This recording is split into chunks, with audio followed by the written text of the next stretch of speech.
আমরা এই দেশে দুর্নীতিমুক্ত একটি বাংলাদেশ গড়ে তুলব ইনশাআল্লাহ। আমরা প্রমাণ করেছি। অনেকে বলে জামাত ইসলাম কি দেশ চালাতে পারবে না? পারবে। ইয়েস, কেন পারবে?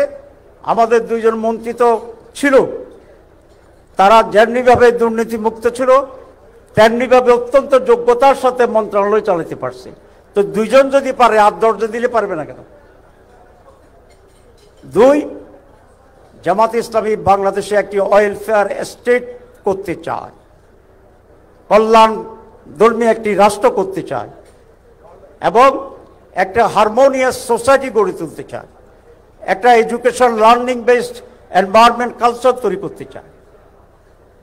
আমরা যদি সেই সুযোগ পাই, জাতি যদি আমাদেরকে সেই সুযোগ দেয়, তাহলে আমরা একটি সমৃদ্ধ নতুন বাংলাদেশ গড়তে সক্ষম হব ইনশাআল্লাহ।